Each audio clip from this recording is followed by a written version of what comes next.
Good morning Year 6 and welcome to Chobham Academy. My name is Mr Pope and I'm Head of DT. Today we're going to be looking at 3D design, more specifically net designs.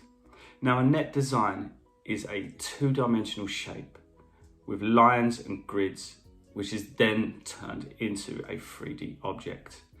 Before we start making, let's look at some lesson objectives. In today's lesson, we are going to be creating a net design, which is turning a flat 2D object into a three-dimensional shapes.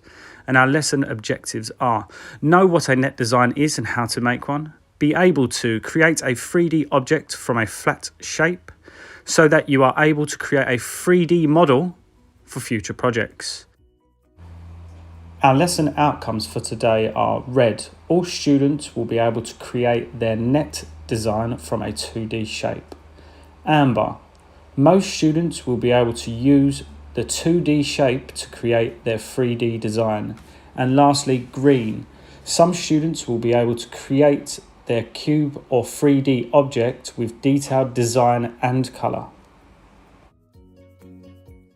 Our key words for today are accuracy, fold line, cut line, 2D and 3D. We want to be able to use accuracy when measuring and marking out our net design. Our fold lines will be indicated with dotted lines. Our cut line will be a bold line. 2D stands for 2 dimensions, or flat if you will. 3D stands for 3 dimensions, which means a 3D object.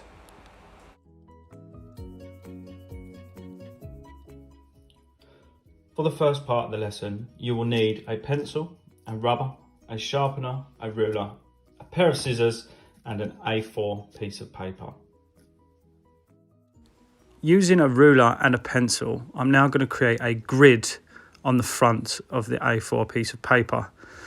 Notice that I'm using the ruler's width as a guide to create this grid.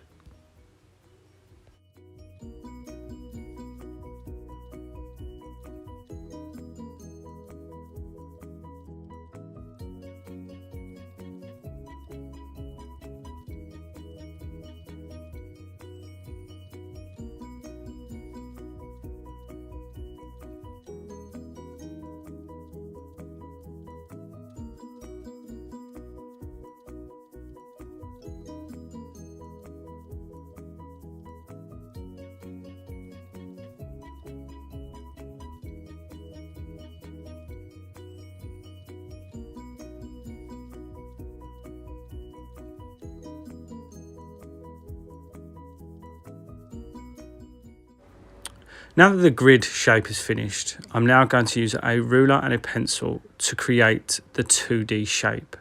Notice that I'm using a bolder line for the outline of the object. The shape that we are aiming to create is a cross section.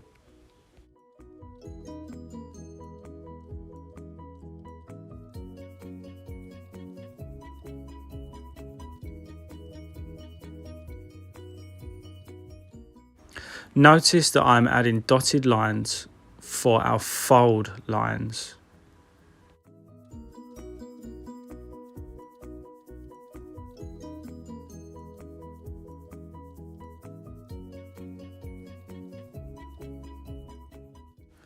Now that we have our finished cross section, we need to add flaps on the sides I'm going to demonstrate in order to stick the cube together.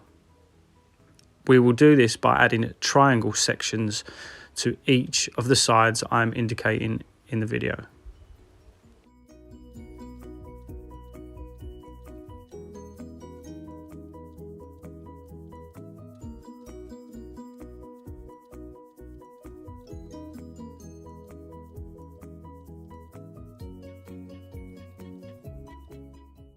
We now need to halve these triangle sections as they are a little bit too big.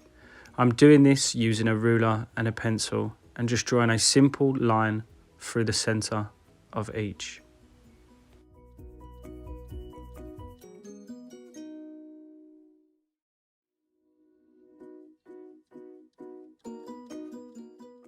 Now that we have our finished shape, we are going to use a pair of scissors very carefully, cutting the outline and all the flaps.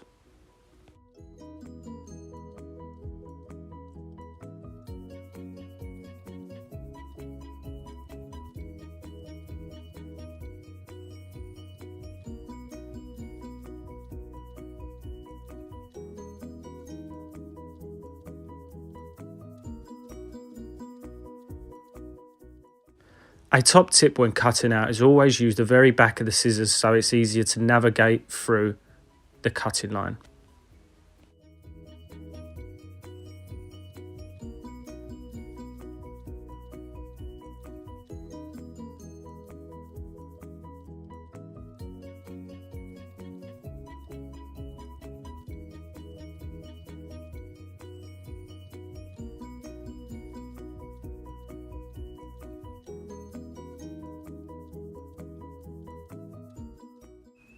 We now have our cutout shape.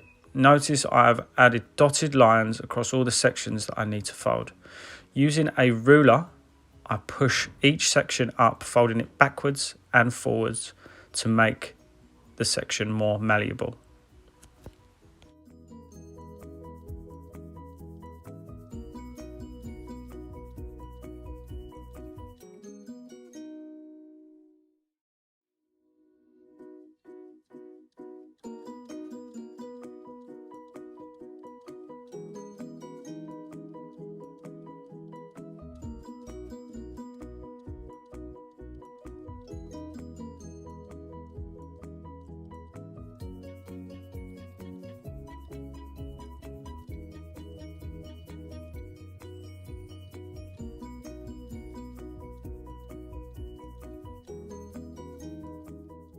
Once all sections are folded, we can now see what the 3D object will look like with what we call a dry fit, just making sure all sections are even and equal.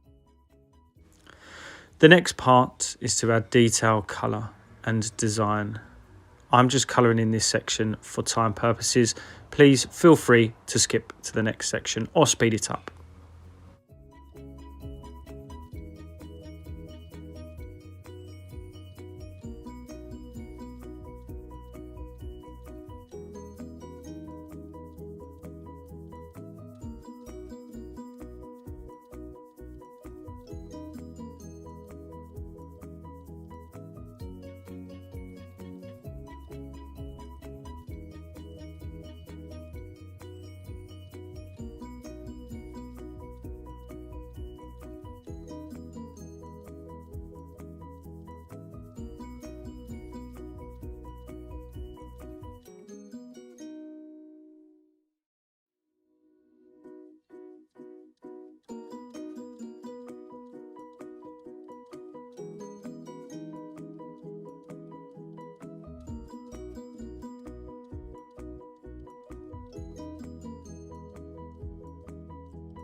Now using glue or sellotape, you want to flip the design over so that we are now looking at the inside. Fold the flaps back on themselves and apply glue to the two side sections. Pressing the flap against the side firmly will create a good seal for your 3D object. Once you have glued both the sides, you then need to do the same for the top section.